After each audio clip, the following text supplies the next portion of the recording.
Hello, I'm Ryan of Chelsea Financial Services, and today I have the pleasure of being joined by James Mahon, manager of the Church House Tenax Absolute Return Strategies Fund, which is on Chelsea's core selection. James, thank you very much for your time today. Thank you. And we last spoke to you around about a year ago.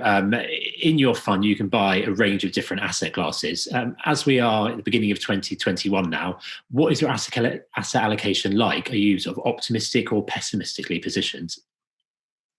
Well, we don't really go to extremes in this fund, but possibly a year ago we were pretty extreme in the cautious range. So a year ago we'd have had around about, I think it was up to 60% of cash and near cash assets. And I think you and I spoke around that time as to how cautious we were feeling. So the events of last year obviously gave us the opportunities. And I have to say, from the fund's point of view, it was the sort of opportunities we like. Obviously, don't like what led to it, but the fund likes that sort of volatility. So we were very active. We did increase the risk exposure a lot. So our cash and near cash element is down to around close to 30% now, so significantly lower, but still a decent block of available ammunition, if you like, for further bouts of volatility. I'm tempted to be quite optimistic. I suspect that people are underestimating this sort of bounce we could see. It's been such a miserable time, and we are fed such a miserable diet of daily woe, that I think the pent-up demand in the economy is actually huge.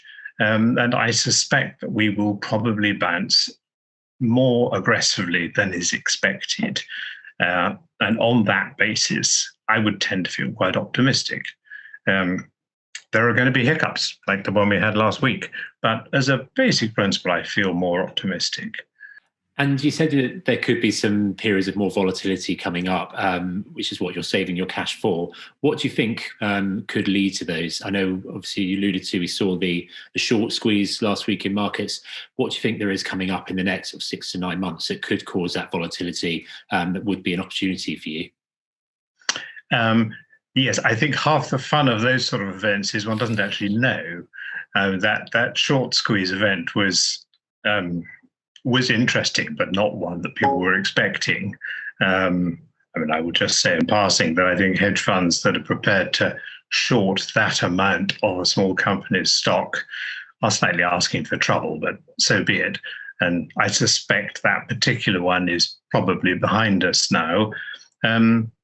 The obvious events come from the wretched virus and whether or not Europe is going to manage to get over its vaccine hurdle.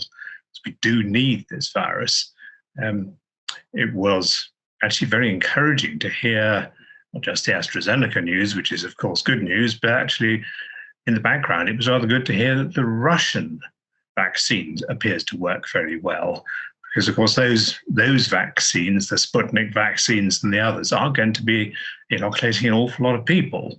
And it's very important that we get this around the world. So that's quite encouraging. But clearly the virus still has the potential to bring problems. And the last time we spoke, you said you'd be making the most of some of the volatility in equity markets, picking up a couple of, you said, bargains, so a Heathrow bond, some Diageo bonds and equities. How did these play out in the end? Do you still own them, or have you sold them into the good performance? Well, those ones you mentioned, the Diageo and Heathrow bonds, we still own both of those. Diageo was interesting because it was the first of the big UK corporates to tap the credit markets really before the central banks kicked in. And good for them, and it went well. And we still own that bond, which has performed tremendously well. That was a very good purchase for us. Heathrow bonds we also still own. Equities, it's much more mixed. We have actually traded out of quite a lot of the equities that we bought in those extreme times. UK market is interesting because it's quite mixed. The performance we've had, obviously, it's been depressed by comparison to other markets because of the big oils and the banks have done so badly. And I wouldn't encourage any particular return to those areas, but there are some areas that are still really quite depressed. And the mid-cap and small-cap sector must look interesting. Must look interesting to overseas buyers, I would have thought, albeit sterling is getting a bit more expensive. But a number of the big name stocks still look rather good value. So yes, happy to run with the positions we still have, though have taken quite a lot of money off the table in equities. And one of the other things we spoke about before was some of the opportunities in the energy storage space. We're now seeing countries going through this build back better phase, meaning there's a lot of green investment going on. Do you see an increase in the opportunities coming out of this area, and what are your infrastructure holdings? Yes, we do see opportunities in that area.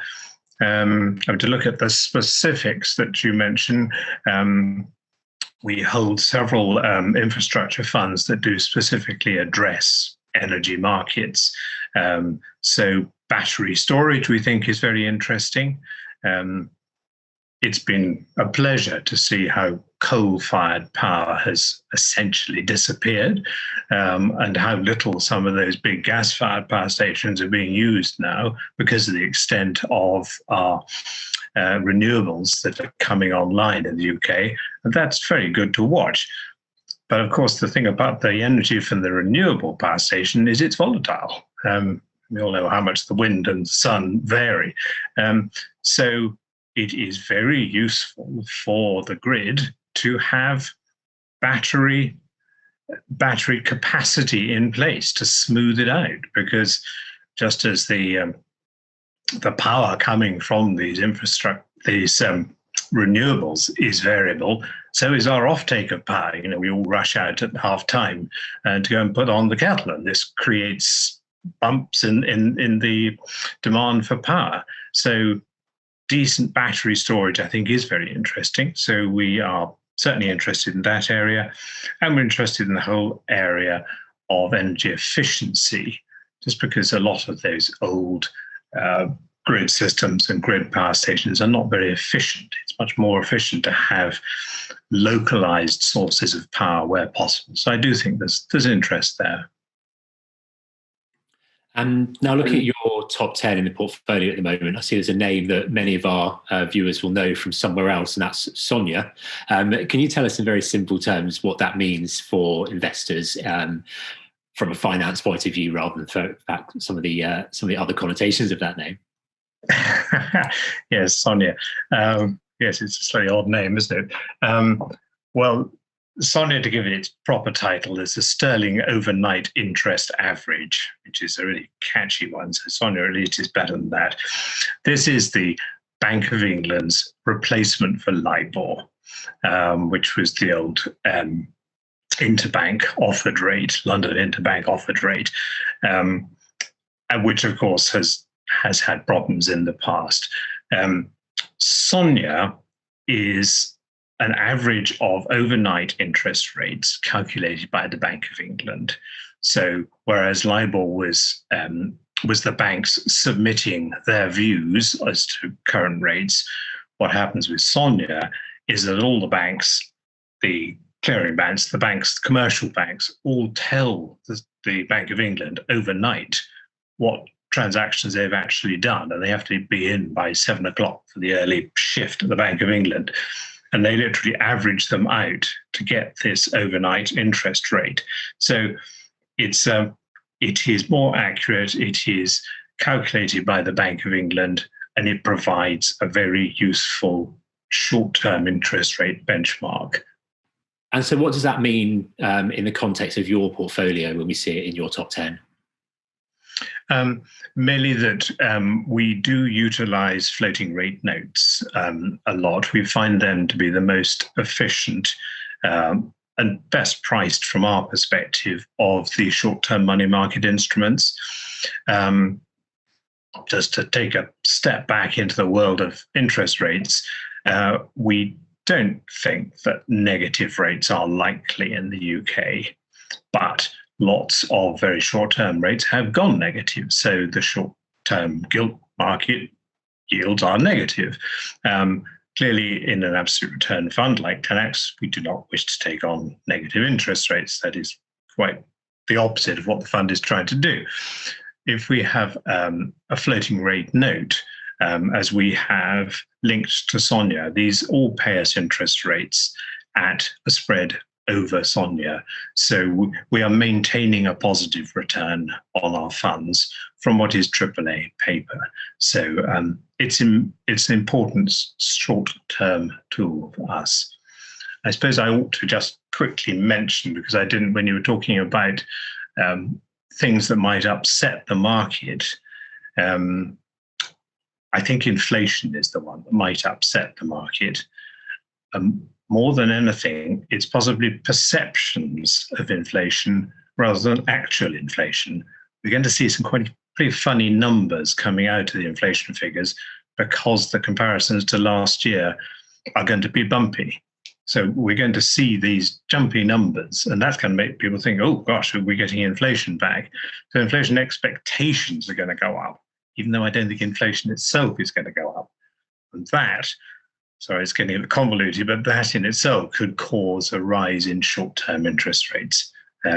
I don't think they're going up far because central banks have firm control of these markets, but it could cause an upset.